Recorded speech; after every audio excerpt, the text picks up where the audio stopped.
And hello again, everybody. Here we are at the Wild podcast, still in the thick of the jungle. And my name is Adrian, and I am joined by my friend and co-host from across several time zones. It's Rod Barnett. Hello, Mr. Smith. Yeah, hello. And yes, we did manage to get our time zone change differences wrong this time, but hey, we're here now and we're recording and everything's good. Uh, and we get to go to Borneo, which is exciting this time. This is true. At least they're telling us we're going there. Yeah. Who knows where we really are. So we're still in our Jungle Girl season, and quite an interesting film, hopefully, to talk about today. Certainly, based on what I can find online, it feels like maybe about 12 people have seen this film in the last 50 years. Wow. So we're shedding some light. And I've seen it twice. That's dangerous. Yeah, so we're shedding light on a film that really is very ignored, it would appear. But anyway, before we get into that, I don't have any sort of major news or anything to announce. Anything going on since last time. Rod, of course, your Dr. Jekyll and the Werewolf just was available for pre-sale just a few days ago, and I believe it's already close to selling out. The limited edition is, yes. The regular edition will be available for years to come, but yes, the limited edition is very close to being sold out over at Mondo Macabro. If you're still looking for one, you might want to take a chance and see if they've still got a few by the time you hear this show. And as you're one of the hardest working men in podcasting and commentary recording, have you got anything else that you want to tell us about at the moment? No, I'm back in the saddle recording new podcasts to fill out the rest of this year. Got one recorded just last night, actually. Should be out soon after this show is. With my buddy Randy Fox and I getting back to our 70s science fiction fetish, I guess would probably be the best term for it. We discussed Phase 4, which is a film that, if you want to talk about an obscure science fiction film from the 70s, that one is pretty much there. It's definitely in cult status these days, and I think it's kind of begun to gain some status with the cult film aficionados over the last decade or so. But we're talking about Phase 4 on the next episode of The Bloody Pit. Excellent. Yeah, that is a good film. And of course, by coincidence, there are a few Randy Foxes that live in the back alleys around my house. Yeah, years ago, I had to fight down the urge to explain to people that is his actual name, regardless of how descriptive a term that might seem to be. That is his real name. I can attest to that. I've seen his driver's license. It's his real name. It does depend where you live as to whether that is funny or not. Anyway, so let's crack straight on then. We are talking, of course, in this episode about the film Samoa, Queen of the Jungle.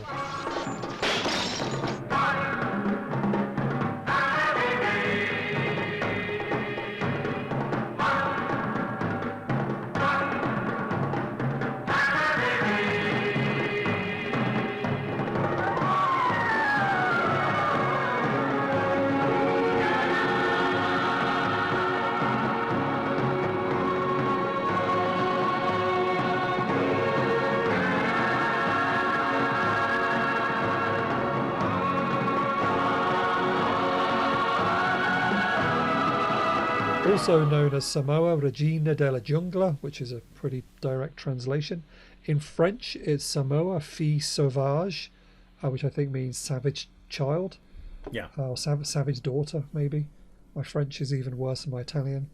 Now, I was looking at where this film got released, and barely anywhere, it seems. Really? Yeah, so Italy and France, because it's an Italian-French co-production, which then also meant it got a release in Belgium. I found a Turkish poster online, and according to the IMDb, it did get released in Turkey 4 years later. So this is 1968 when all of these films were bouncing around. but a few years later in Turkey. But as far as I can tell, it had no UK release. The IMDb says that in America it's known as Samoa Queen of the Jungle, but I've been able to find no evidence that it was ever released in America at the time.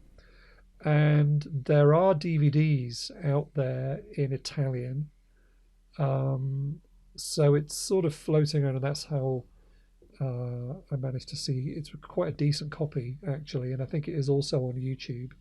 So it has had home video releases, but but at the time this did not, despite the fact that it's got an American star, it did not get picked up for distribution in America. Well, that's just it. Something that we've noticed is that most of the films, and I think all 4 of the films that we're covering in this little mini season here on the show, were produced within about the same 12 to 15 month period, around 1968. And oddly enough, some of them, I mean, we realize, the information about Luana, the one we covered last time, it didn't get released in the States until 1974. And so I think that there may have been this rush to make Jungle Girl pictures for a brief period of time for some reason. And then a realization that perhaps the market is glutted, and although we've already produced this thing, maybe we hold off and we don't necessarily try to farm it out to distributors around the world currently and bide our time, see if we can sell it down the road. And maybe this is just one that didn't get sold in certain territories. I don't know.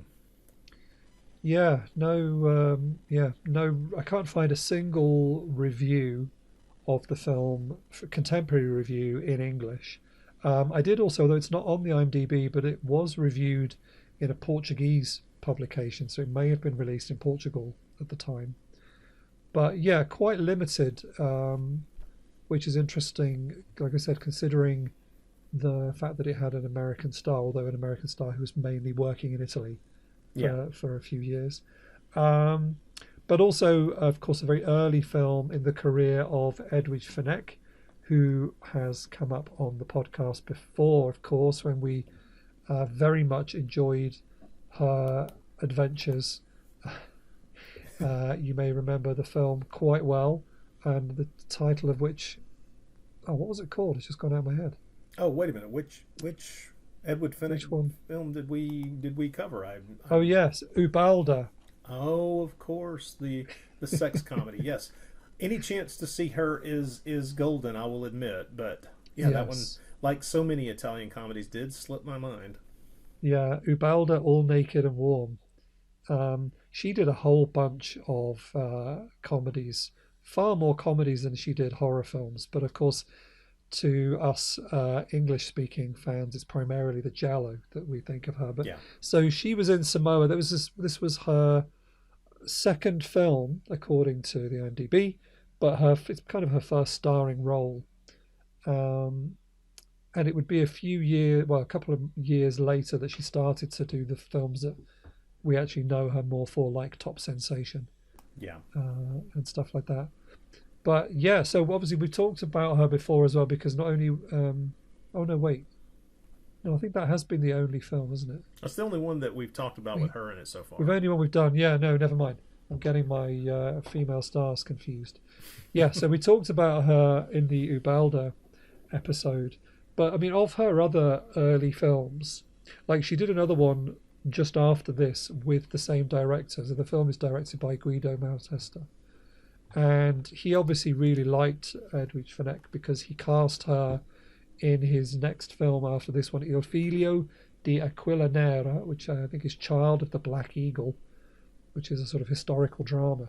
So she's done a couple of interesting films early on. Are you familiar with any of those early ones? No, I will say that I'm very curious about the film you just named, because it just I guess I'm a sucker for those kinds of stories in the first place. So I'm actively attempting to seek that one out to see if I can finally see it. Yeah, and it's a sequel as well, I believe. So there's a couple of films in that story. She did a couple of German sex comedies as well, which she did a Frau Wertlin film and Sexy Susan. That kind of stuff early in her career as well. Yes. it was a couple of years until she did $5 for an August Moon, of course, which has sort of cemented her reputation for Giallo fans. Well, in Case of the Bloody Iris and Your Vice is a Locked Room. And, Yeah, Strange Vice and Mrs. Ward, all that stuff. Oh wow, yeah, that's one that's well worth anyone's time. Those are she was for a period of time there kind of the queen of the giallo. Yeah, but I would like to watch more of her comedies from that period. She did one that Dick Randall was involved with, called the English title is Let It All Hang Out, or L'Uomo del Pennello d'Oro, where she basically plays the girlfriend of an artist and spends the whole film naked while people paint her. I mean, I'm sure it's very funny. I'm quite intrigued by that one. I gotta say, some of the comedy films that she was in, the titles alone, the English titles, Yeah. When Women Were Virgins, The Inconsolable Widow Thanks All Those Who Consoled Her. Yeah. The Hot Nights of Don Giovanni. Yeah. They just show there's, obviously we've talked about the comedies before, but there's a whole sort of huge area of film that is effectively just ignored, in terms of when we talk about Italian cult cinema. There's so much of it that sort of gets left to one side, and a lot. And she did so many movies that most of us, and myself included, have never seen. Beautiful Antonia, first a nun, then a demon. I mean, just. Well, I would be more than willing to watch Dr. Jekyll Likes Them Hot, even though I assume it will stink. But... Yeah, and then of course, she was a real leading lady, and she played the sort of school teacher films, and there's a few films where she plays a police officer, and yeah, I mean, there's one called, the English title is A Policewoman on the Porno Squad. That's a title that draws me in immediately. Yeah, so yeah, there's a lot to her career that is still relatively unexplored, certainly by me, and I would imagine by a lot of English-speaking cult film fans. And a lot of that's just because I guess they're just largely unavailable.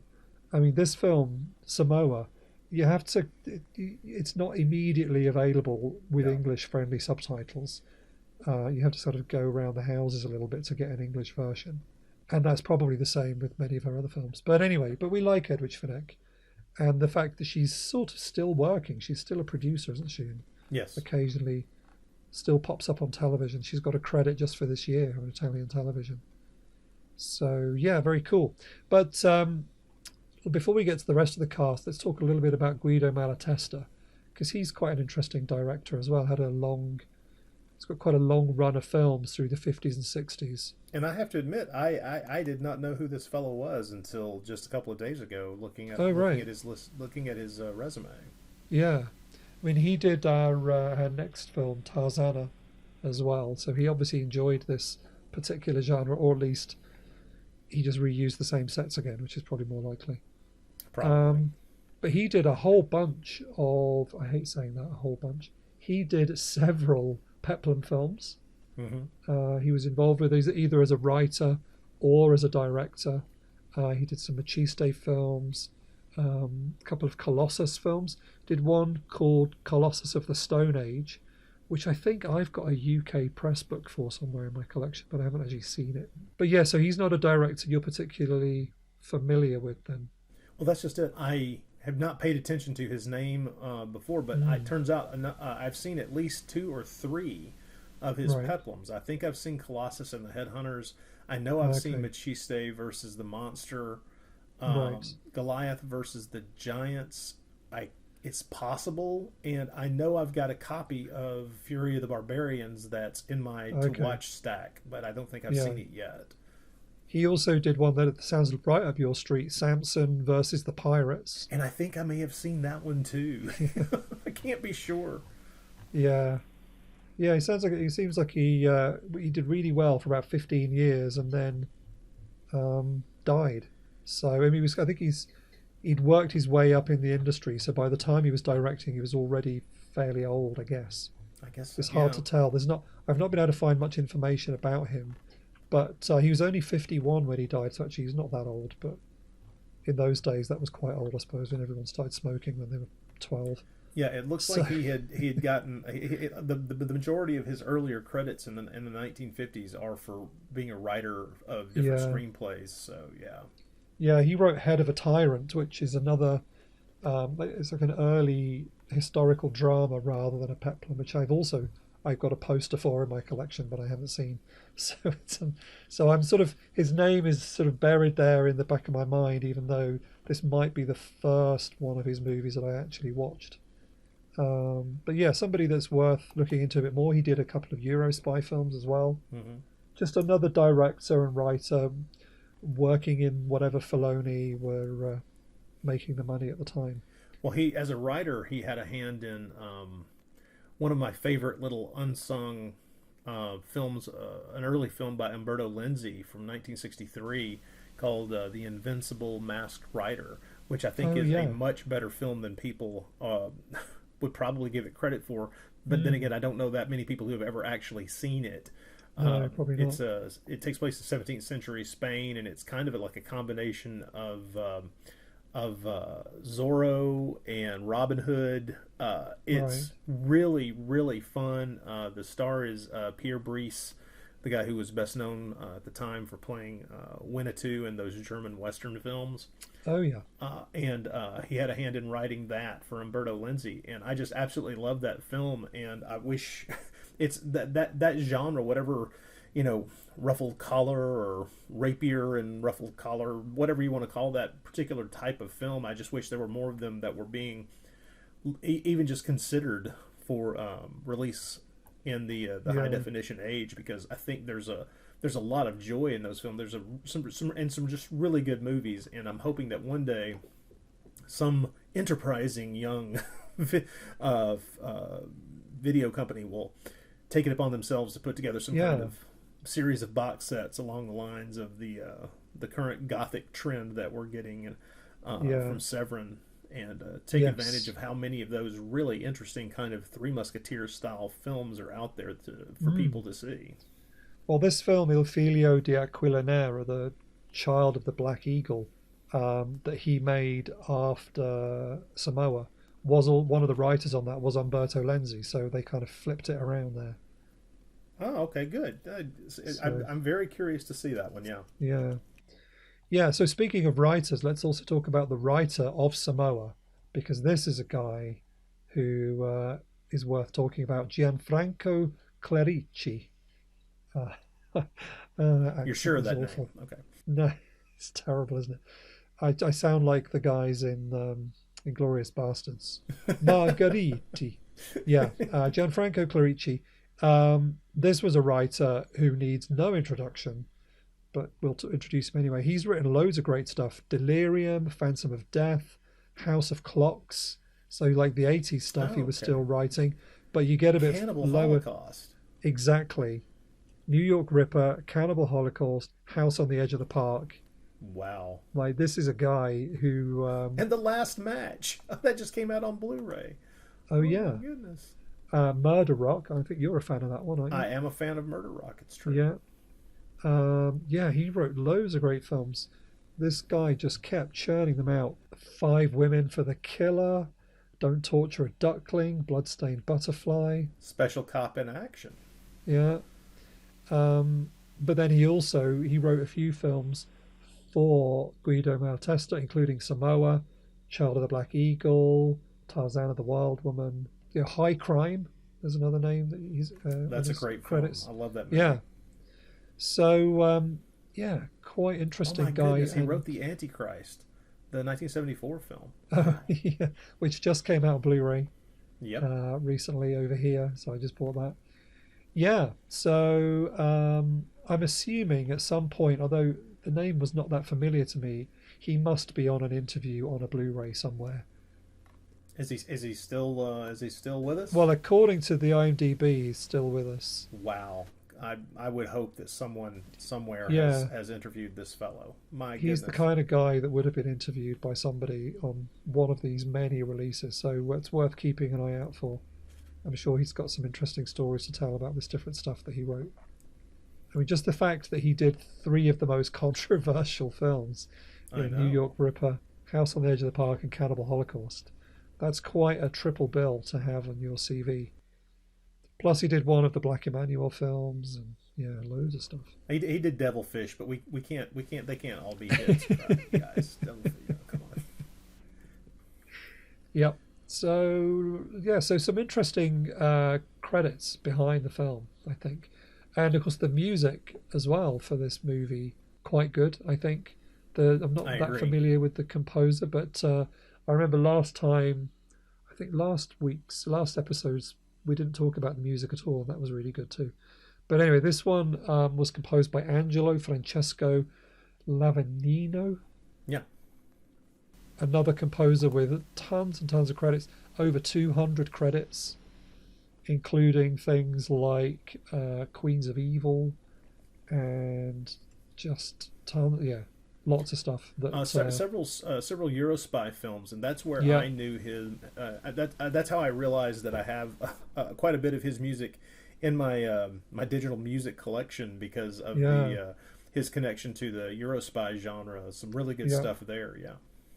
and composed the music for Gongala Oh yeah. and also and Tarzana. Yeah, and the 1969 Zorro film, I which mean, more to the point, Wild Wild Planet, and exactly the electronic music for yeah, those four films, those four yeah. science fiction films. So this is probably a name that we should know a bit more. I mean, we know Riz Ortolani and these kind of people, but maybe because the Angelo Francesco Lavinino is a bit more of a mouthful, we don't tend to sort of talk about him and his stuff in the same breath as some of those others. But yeah, pretty much almost every cult film you can think of, it's probably him. Mission Bloody Mary, which is one of the Agent 077 films that I really love. Yeah, loads of stuff. So yeah, lots. So this is so Samoa. I would say of the three we've now watched so far, Samoa feels like the most professionally made. I'm gonna have to agree. I think you're right. I mean, maybe that's partly because the quality of the copy was better as well. That may be so, but I would also argue that there just seems to be more story, more Yeah, intrigue in this one than in the average Jungle Girl film from the period. yeah. And this is another film where basically you didn't even need the Jungle Girl in it. Or she didn't need to necessarily be, the daughter of a white man, living with And the tribe. she's not a Jungle Girl. No. She's certainly not the queen of the jungle. But we'll get to that. Let's just mention a couple of other notable names in the cast really quick. Roger Browne, of course, The our star. man Roger Browne. We're going to talk about him in our next season because he is, of course, the one and only Argo Man, Yes, yes, he is. the superhero who loses his powers when he has sex. uh, Uh, my I'm looking goodness, forward to that. we're mining some weird areas at times, Yeah, aren't we? but he's an American star, but he basically his career was primarily in Italy. Hmm. Well, he's one of those American actors who realized that he was probably going to have a lot better luck if he came to Europe and made his bones, became an actor on screen, and then he probably had visions of doing what Clint Eastwood did, which is I can't get into movies in the States, Yeah, so what I'll do is I'll go to Europe, I'll make some westerns, see if these pan out, and then parlay that into a film career yeah. in Hollywood again. And of course, for Roger Browne, that didn't quite work out. No, but what he did do, which is interesting, is he stayed in Italy and worked in dubbing, and he did a lot of dubbing. He got involved in that because obviously there was a lot of that going on in Rome Hmm. in the 60s. There's a really good interview with Roger Browne that our friend Derek Cook did a few years ago on the Yes. Dorado Films podcast. There's a brilliant episode where he talks to Roger Browne and they talk about his career and they talk about obviously Argo Man, but they talk about the dubbing and stuff as well. Um, I'll put a link to that in the show notes because that's definitely worth listening to. Oh, that's an excellent interview. Derek did a great Yeah, job with that. really, really interesting. But yeah, he just did a whole load of the. I keep saying it again. I nearly said whole bunch again. Somebody shoot me if I say that again. He did lots of great films like Barabbas. Well, I mean, he was a a background uncredited kind of gladiator character in that. Yeah. Yeah, and then he's in some of the Peplum films, and then the Euro spy films, and then of course Argoman, Samoa, and then of course let's not forget that he is the senator who's really into snuff porn in Emmanuel in America.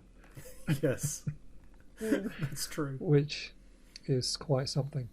And then he's in the War of the Robots. Didn't we do that? Did we do the War of the Robots? Man, I can't remember which one of those god awful. We did one of those, didn't we? That we did. Yes. I'm not sure he was in one of those terrible films. Oh God, those movies are so. I can find almost nothing to praise. Yeah, let's not. But he did. So he had an interesting career. Then he took a break for about 20 years, and then or 30 years, and then according to the IMDb, he's been working up until just a few years ago. So. Yeah, I know. Yeah. It's like he's doing just small roles in in different things. It's kind of neat. Yeah, so I'm looking forward to talking about Argoman a lot. That's going to be really fun. A couple of other names. I don't know if there's anyone in the credits you particularly wanted to mention. I wanted to mention the other two leading ladies, basically. But is there anyone you wanted to? Actually, there's three. I tell a lie. Just while we're sticking with the men. So in the film, they go out into the jungle, obviously, and they have a guide. And they have a guide whose name is Akana. And of course, because he is black, he is the first person to get killed. Sadly, because that's where we were at in those days. But I just wanted to mention him because we've seen him before. He is the guide in... I should say we've seen him before. I don't think he was in Wild Wild Planet. But he is also... He turns up in the Snow Devils. So he's Wild Wild Planet adjacent. So and then he's had a few other good credits from the Orient with Fury, which is obviously a film I'm always talking about. He's in one of the couple of Sandercans, but he's also in a Fellini film, so he had a decent career. But anyway, so I wanted to mention him, but then I just wanted to mention the two leading ladies. Other two leading ladies, sorry. We've mentioned one of them. There's two more. There's Ivy Holzer, who plays Nancy. She had, again, a sort of quite minor career. Mm-hmm. And I don't know anything about her. This is one of those things where I've been searching around trying to find information about this film. There's very little. Yeah, I couldn't find anything on Ivy Holzer other than her IMDb page, to be honest. Like, that name would suggest that she wasn't Italian. Or that it is that she's well enough hidden behind the pseudonym to avoid all kinds of hunts. Yeah. So I've got nothing on her at all, except that she does have several credits. Yeah, she was in a number of films, some of which I've seen, and I don't know a thing about her. She was in she had an uncredited role in Messalina, which is the most recent thing that I saw that she was in, but she was also in Wonders of Aladdin, which is yet another thing in my on-deck circle. But of course. Yeah. So don't know much about her, but she's pretty good in this film, I think. But I also wanted to mention Femi Benusi, who is beautiful. I'll just come out and say it. I don't think that's a controversial statement. She really is. But we've seen her before because she was in Luigi Cozzi's The Killer Must Kill Again. Mm-hmm, yes. She plays the sort of blonde hitchhiker. Well, she's not a hitchhiker. She's broken down, and then she ends up conning herself into the car to get a lift with the killer, if I remember rightly. So that's her. And she is another person who's been in loads. Oh, we also saw her in the 1001 Nights film that we watched. Oh, okay. The one that Antonio Margheriti's film. She did a lot of Decameron films actually around that time. But she's also in things like Hatchet for the Honeymoon, and she's in Tarzana, so we're going to see her again. Bloody Pit of Horror, which is I'm sure a film that people will know. So, but in this film, she doesn't actually have that much to do. No, she doesn't. And according to the story, well, we'll get to that because I'm not entirely sure who she is within the logic of the film. Not entirely sure it makes sense what she's doing there, but anyway. So yeah, that's the cast, and we've mentioned most of the people behind it. I think. Was there anyone else that you wanted to pick up on that I've missed, or? No, we've covered really? the Yeah. contributors that I was most impressed or curious Yeah. about. So yeah. Oh, one other name in the credits, who she's credited as choir director, was Nora Orlandi, who would also go on to be a composer, and she did the score for Strange Vice and Mrs. Ward. So Okay. there's another connection. But anyway, okay.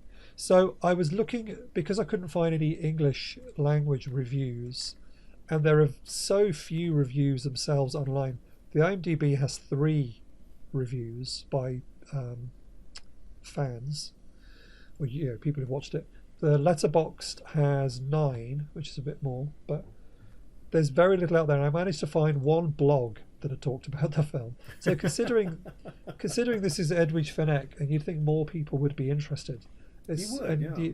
The amount of weird films that do get picked up on and written about online, maybe because it hasn't had a lovely Blu-ray release from Vinegar Syndrome, it just hasn't been picked up on. So I was struggling to find a plot summary, and I finally found one on a blog called Rubber Axe, and I'll put the link in the notes as well. And this was only published a couple of years ago, so it's relatively recent viewing. Somebody was celebrating Edwige Fenech's birthday, so they thought they'd go back and watch this.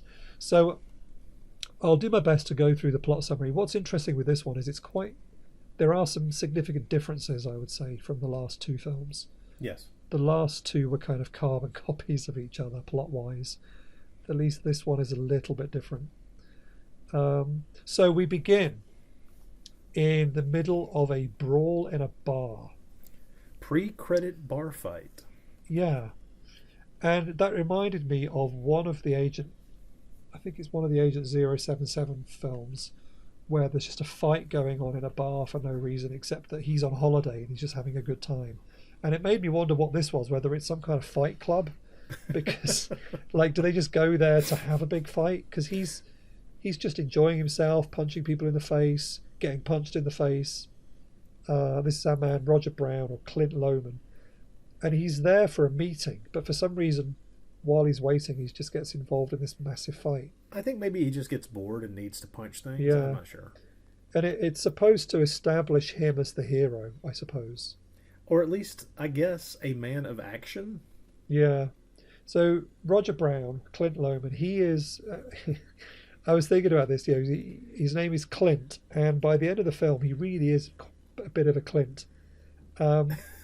He's... Okay, wait just a minute. What do you mean by that, sir? He is not a good guy. He's the hero of the movie. That's true, yeah. But my goodness me, he deserves to be caught by a cannibal from a later Italian cannibal movie in the jungle. And yet his character survives the film and goes off with Edward Fenech and diamonds. So yeah, he is a real a-hole. He's the hero, but then in the last act, it's almost like they had one script and then they lost it, so they got a different script for the final act, where his character is completely different. It's very odd. Anyway, it's as if we're being led down the garden path about his character, and then you find out no, he's just as much of a scumbag as all these other characters. So we follow. So he's in a meeting with Mr. Wong. I'm not sure where we are, but I think we're either in Malaysia or Hong Kong. I think it's one of those 2 places. I can't remember. And Mr. Wong is putting together a team to go to Borneo to look for some waterfall beyond which there is evidence apparently that there are diamonds. Yes.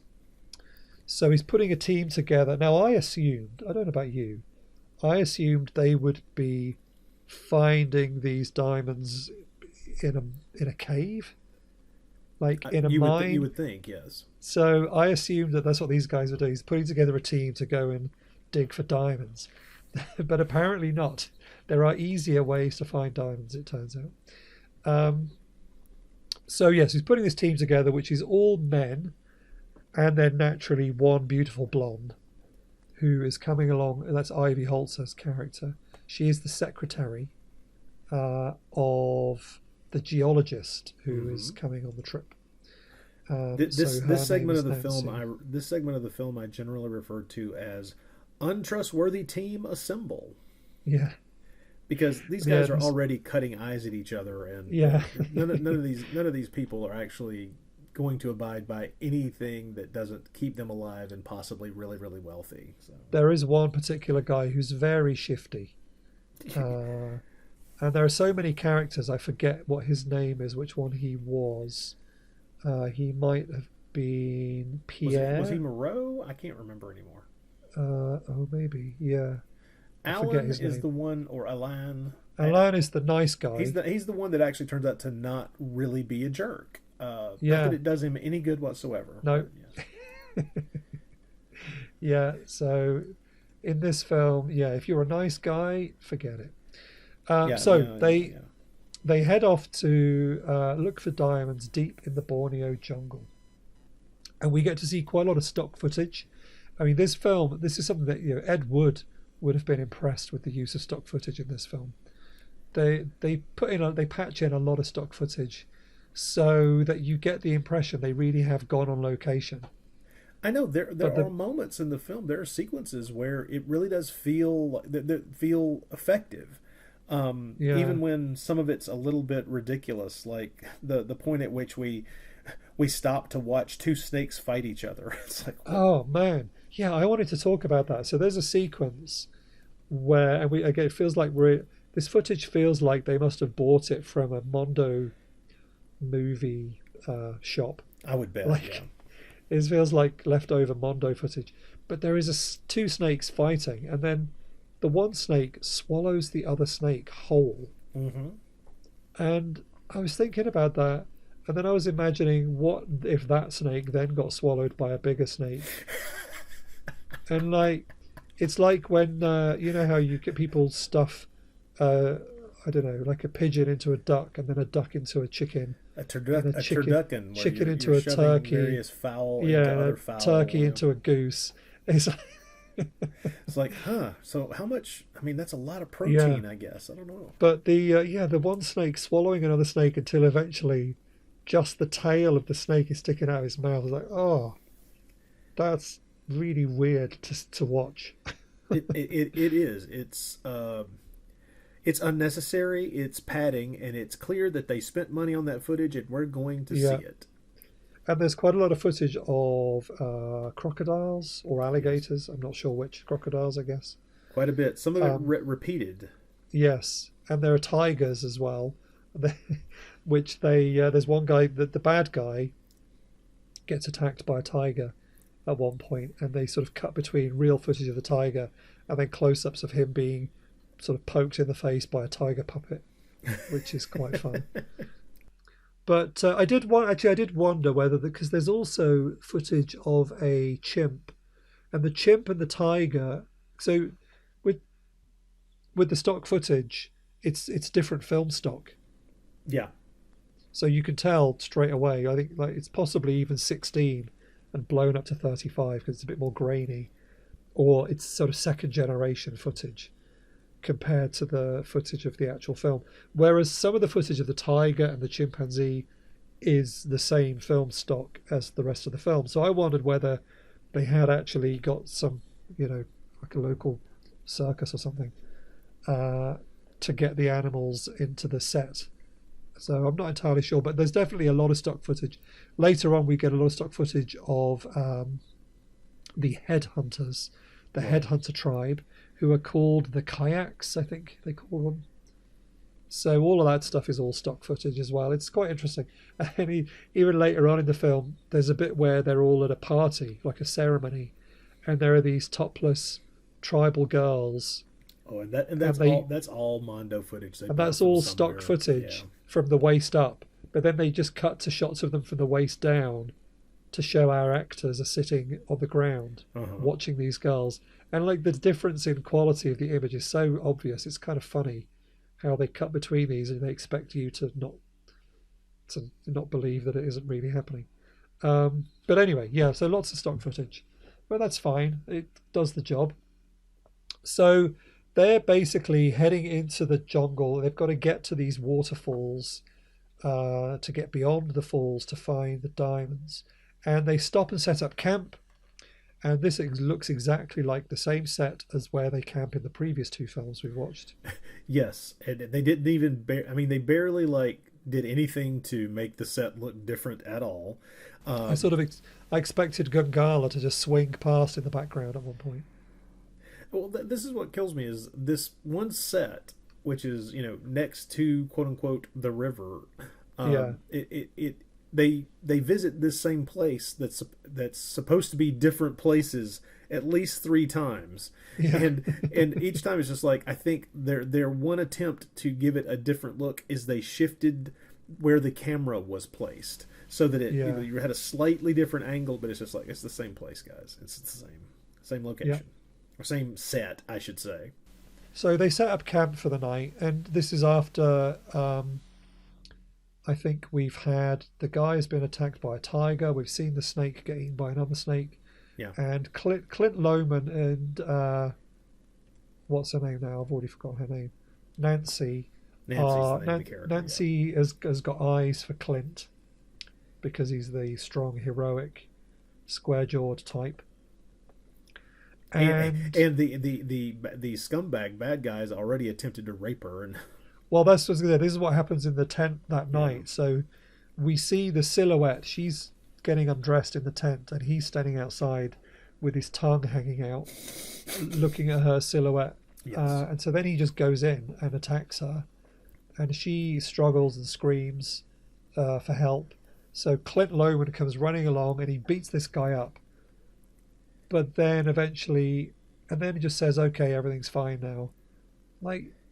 No, it's not. Why does he want to keep this guy in the group? He's clearly just going to be trouble, but he just sends him off to go on watch, even though he's tried to rape the one woman in the team and then beaten him up.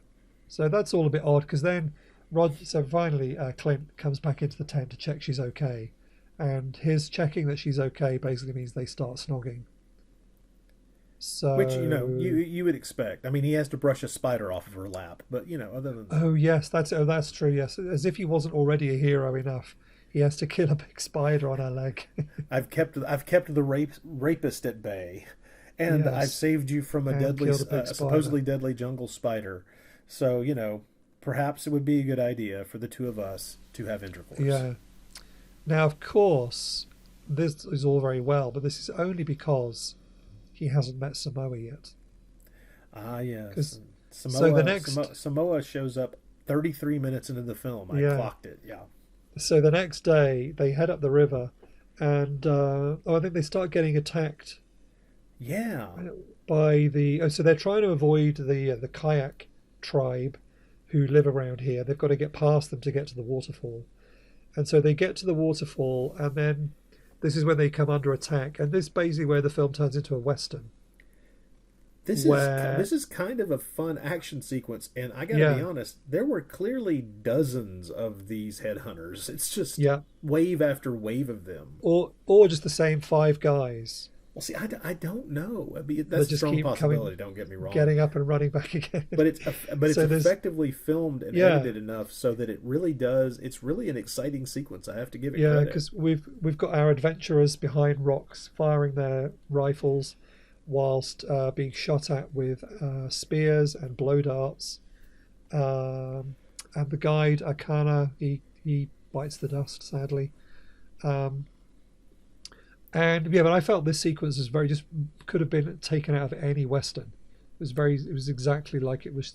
Yeah, it's certainly staged in the same way. Staged the same, and so this is where suddenly Samoa turns up.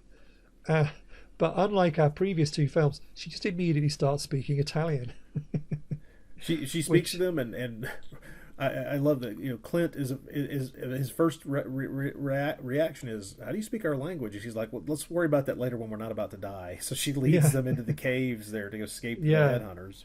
So she takes her into the caves where you're expecting to see, glittering walls or something like that, but no, no diamonds in the caves yet. So she takes them through this cave complex to get to the top of the waterfall, and they do an interesting job of cutting between actual spectacular waterfall footage and standing by some waterfall halfway up a mountain. I don't know where, somewhere in the middle of Italy, presumably. Somewhere, yeah, somewhere probably not too far from Rome. Yes. Yeah. So she takes them to her village at the top of the waterfall. And so this is where the film takes an interesting turn from what you would expect it from a Jungle Girl film. Because she's not the survivor of a plane crash who's become one with the animals. She doesn't actually have any interaction with animals at all, not even the chimp. Nope. She doesn't telepathically talk to panthers, nothing. She's just a slightly paler version of the other native women. Yeah. So it turns out that she lives in this village, and the village is. I was trying to work out where, because we're supposed to be in Borneo, but the extras and the actors in this sequence looked more like a sort of combination of people they'd found from India and possibly East Asia. There's a sort of mixture going on. Well, there may have been some kind of student exchange program with this village Yeah, somewhere. I'm not that's sure true. what was going on.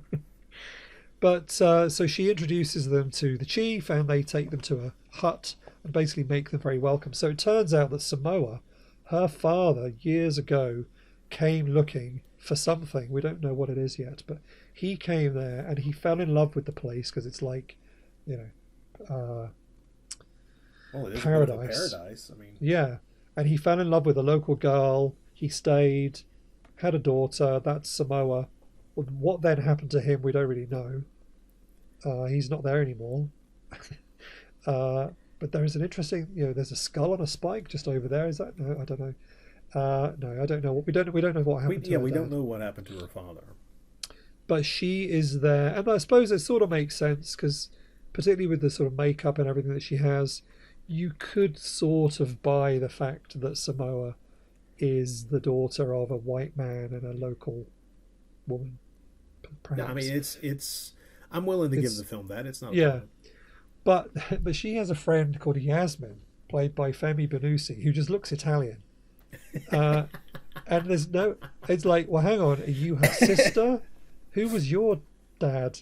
Was it another? We don't know. Yeah. So, but she starts learning Italian. She falls in love with Alain, and there's just a little side plot there where they're falling in love with each other.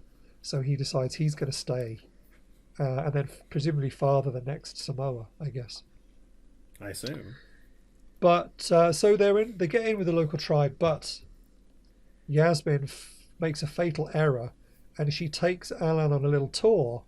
So, because what happens is, so these guys, they believe that there are diamonds somewhere nearby, and I mean, Rod, you're a clever guy. You're a I man of am. the world. How would you go looking for? If you had to go and look for diamonds, where would you look? Okay. Starting off with the caveat that I am far from being a geologist. I don't think I've even been in a It's okay, geology 'cause class since I was 20. But yeah, I don't think any of these guys were geologists, not even the actual geologist. I would say that my understanding is that diamonds, being the hardest substance on the planet Earth, generally you look for these things in cave-like structures. This is how they Yes. are. They are something that I've always read about and heard described as having to be mined. Yeah. So when these guys spend an inordinate amount of time doing what looks to me like panning for gold Yeah. in the streams nearby the village, there's a part of me that wonders, well, is that possible? I mean, and Yeah. for someone who No. knows as little as I do about geological facts, maybe it is, but I am unsure, and I'm Yes. willing to, like I say, I'm willing to give the film credit for doing this, there's a part of me that wonders if, in an earlier version of the story, what they were there was to attempt to attempt to discover was actually gold, which would Well, make yeah, sense. Uh, it didn't need to be diamonds at all. They could have no, said you're looking for gold, and everyone would have been fine. And because, but they're panning for diamonds, and they don't find any. And all I could say watching them was like, "Well, yeah."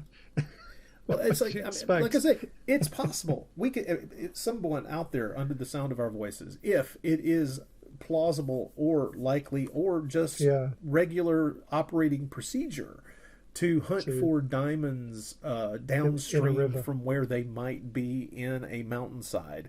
I'm willing to believe that, but Yeah, this is the only film that I've run into where this is the procedure being used to determine whether or not there are diamonds nearby. yeah.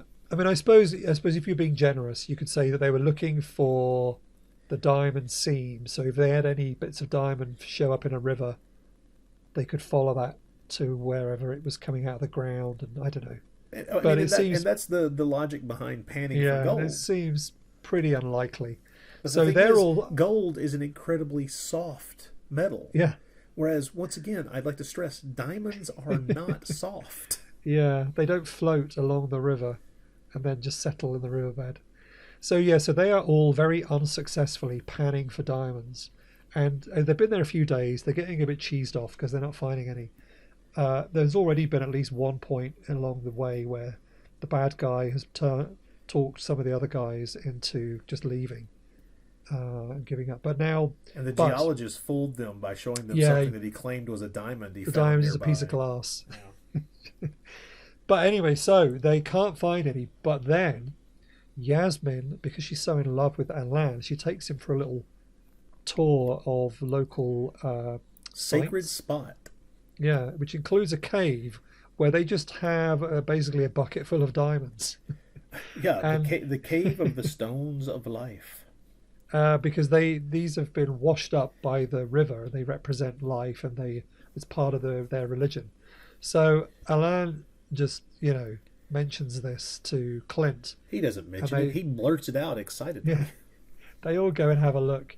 But but then they're told very seriously that this is all very sacred and they shouldn't be there. And fine, and you think, well, that's okay, because by this point, of course, Clint is falling in love with Samoa. Uh-huh. Well, he's definitely falling in lust. We'll Yeah. come back to the love Now, portion of this later. he's completely forgotten about Nancy by this point. Well, Now, Nancy just gives Samoa typical sort of jealous, dirty looks all the time. dagger That's what eyes at every their venture. relationship is. Yeah, they're just and Samoa's like, I don't think she likes me. Well, Duh. So suddenly, so this is where it all gets like, we've got this massive group of people, and most of them don't have that much to do. Nancy, her her role as the romantic lead in the film is now gone because Samoa has turned up. So Nancy doesn't have much to do anymore, apart from be annoyed, and she spends more time with the professor, and they keep looking at these samples, and they're not finding the diamonds. So the bad guys decide they're going to steal the diamonds whilst the village put on a topless dance parade for them. yes. I think that's what it was called.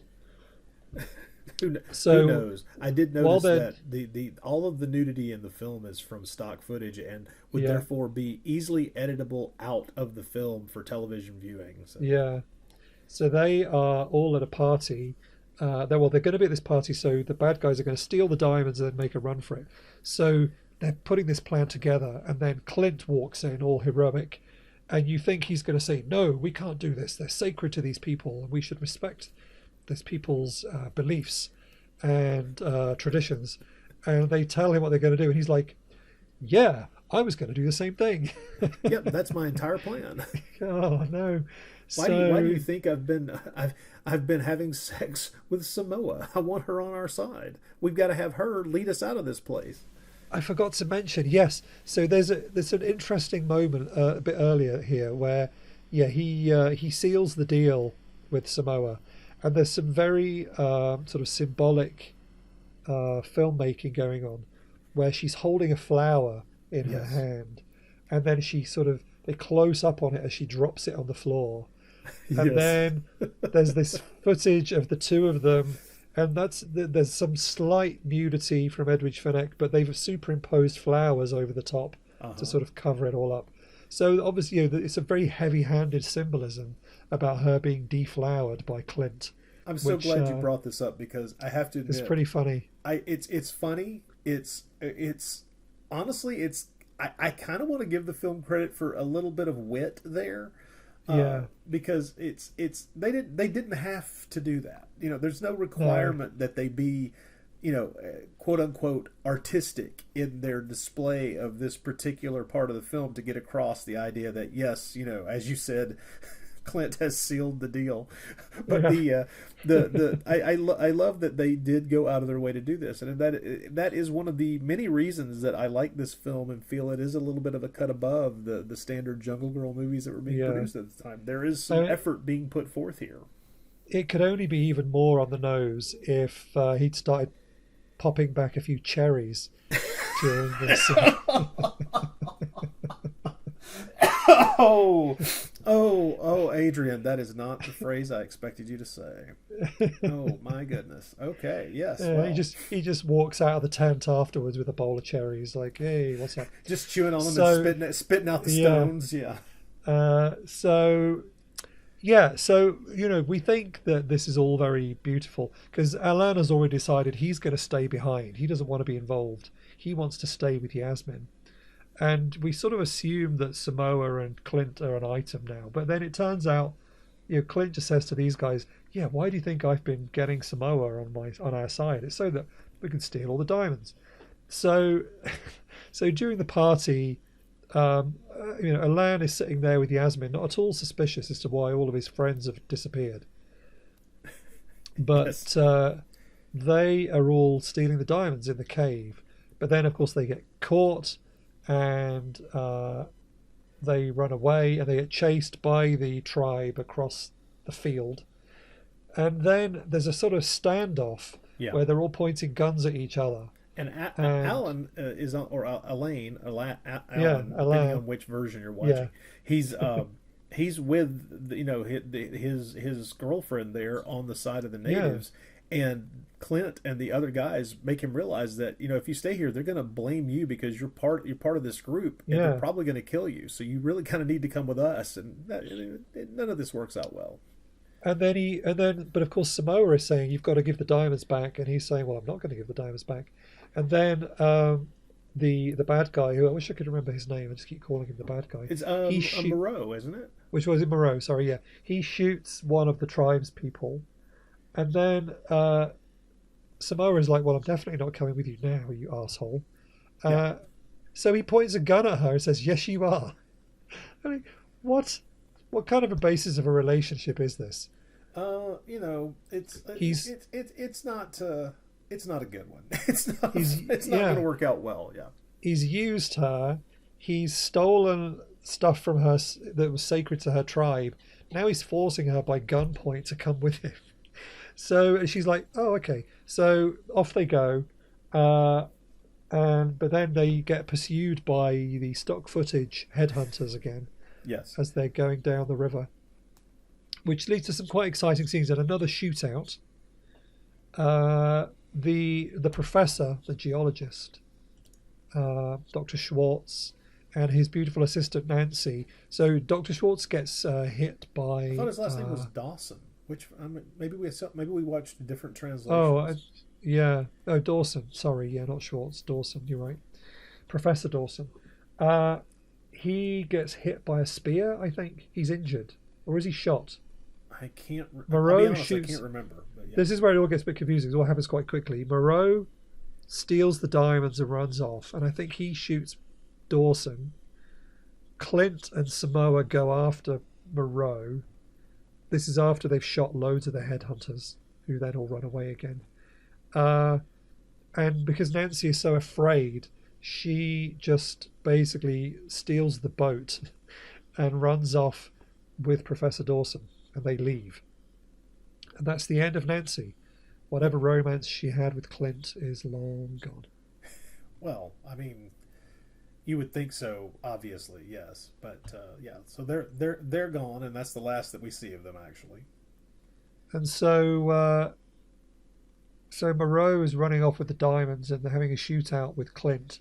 Oh yeah, Uh, and we get well, we're I mean, he's stolen the big bag of diamonds, yeah, running through the jungle, trying to escape on his own with all of the diamonds. Clint is pursuing him, and we get to one of my favorite jungle cliches. oh yeah, Although it is also a swamp cliche, and it is yes, something that the joke goes, "Hey, didn't we all think we're going to have to deal with this crap a lot more as adults?" yeah. He hits a patch of, say it with me, folks, quicksand. Quicksand. Oh yeah, and I mean quicksand is basically, from my understanding, and obviously I read a lot into this because I assumed I was going to fall in some at some point. You can just swim in it like water. Yep. You just try to lay along the top of the surface and Yeah, stretch your way towards something to grab the hold of and pull yourself out. Yeah. you don't just get sucked under it, Well, but unless you're carrying unless you're God knows holding how a many big bag of pounds of diamonds. diamonds. Yes. Yeah, so he just gets slowly sinks into the quicksand, but takes the diamonds with him. And he says, "I don't want to die." And Clint's just like, "Oh well." Yeah, it's a shame. Um, so he's dead, and the diamonds are gone. And Samoa has seemingly forgiven Clint because they then find a load more diamonds in his pocket. And then she's like, "Oh, good," and then they snog, and that's the end. And yeah, they're happily on a stolen native boat Oh yeah, they on their find way a boat. on their way away from all this danger, Yeah, away from the only home she's ever known, but with with a fistful of diamonds. with diamonds stolen from her people, to go and live where? What are they going to do with those? Well, see, it's going to take here's where you have to Where's he ask going the to take? question, Adrian. What kind of basis for a relationship is this? Yeah, yeah, I know. He forced her at gunpoint, trashed her people's belief system, stole from them. They Exactly. killed a bunch of them, and now he's going to take her to go and live in a trailer park somewhere. I don't know what they're going to do. Well, I don't know. Maybe with those diamonds, they'll be living in a very nice villa someplace. But Yeah, will she ever be able to really trust him? yeah, And I'm going to tell you right now, the answer is no. I mean, no. So there you go. That's the film. And so what exactly is she queen of? She's certainly queen not of queen my of the heart, jungle. my friend, and don't Well, you forget yeah. it. I mean, we basically barely see her in the jungle at all, apart from at the end when they're just chasing the guy with the diamonds. At no point, like I said, does she commune with animals. She doesn't swing on vines. She doesn't fashion any kind of special cure for something that somebody needs out of plants No. because she's got great, like nothing. She lives in a village that's above the jungle. So, and she's not even like the daughter of the king of the tribe. No, she's just another part of the tribe. Yeah. So she's very misleading title, is what I'll say. It's almost like they were trying to pass this off as a Jungle Girl film, When it really isn't. when it isn't. It's a jungle adventure film. That is all this Yeah, is. this is like Treasure of Sierra Madre with a bit of Tarzana thrown in. Well, yeah, if they had stuck, Ingrid Bergman into it and claimed that she had some real plot, some real plot Just significance of some sort. made her wear a bikini a very revealing bikini, you should Yes. say, for the whole film, but speak fluent Whatever language language of they're the speaking, guys. yes. I think the version I saw was in Spanish with English subtitles. I can't remember. And how did she know those? Maybe she'd been following them, I suppose, and listening to them, because she knew straight away that they spoke Italian. Well, she had been watching them, Yeah. get attacked by the headhunters, and so I think Yeah. she'd been watching them for some little time. But it's not even like the headhunters thought she was a god and ran away because they were scared of her or anything. Like none of that stuff. No, So it's just that the caves that she leads them through are a place they will they're not scared go. of the caves.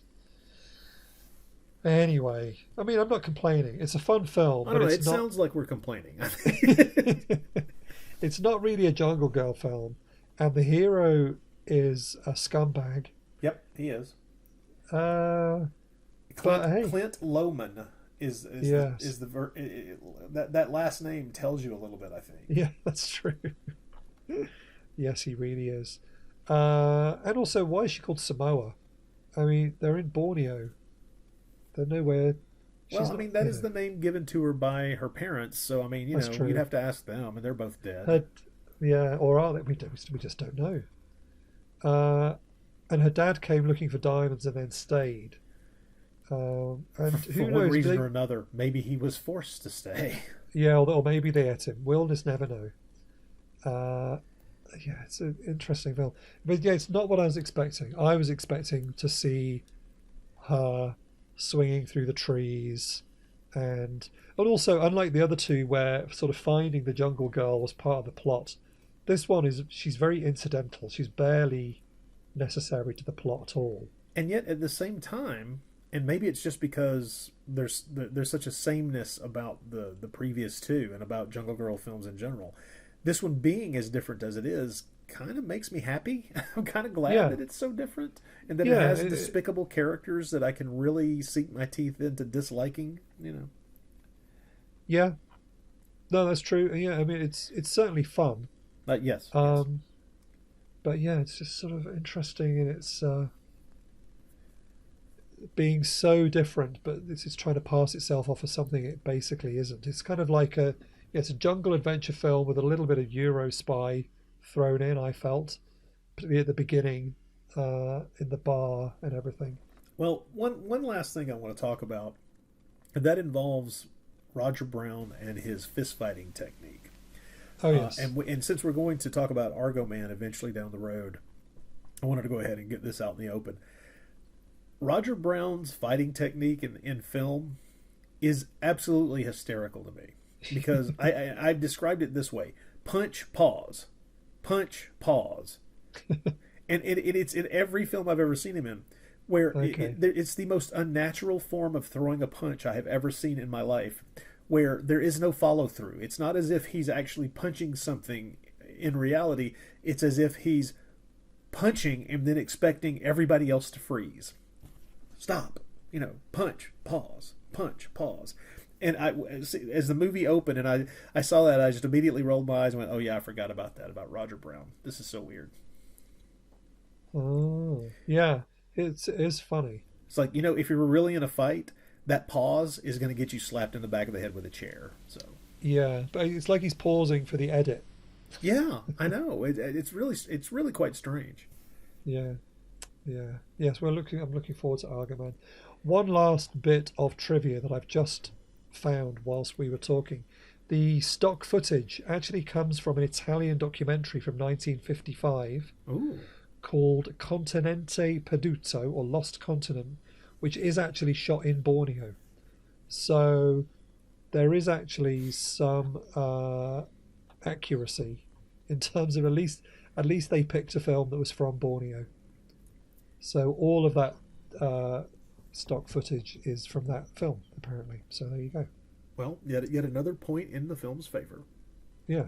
So yeah, interesting. Which and I think possibly that film is now lost, or at least no longer available. So at least we get to see bits of it in here, I suppose. Yeah. So there we go. That's Samoa, and a very interesting and odd little film. Definitely worth seeing. As I think I pretty much say with all of these, Yes. apart from War of the Robots, I definitely didn't say that time. Anyway, so we will be back for our final Jungle Girl film soon, which is going to be Tarzana the Wild Woman. I think that's right.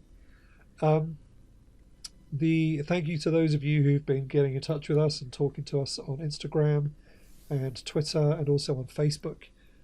We do like hearing from you. Please also email if you want to make any comments, or if you've now watched any of these films with us. I'd really like to hear what you thought of them. I know some people have been contacting me, asking me for links and stuff like that. So yeah, if you've now watched it, give us your thoughts. Give us a review. That would be interesting to hear. Rod, any final thoughts before we finish?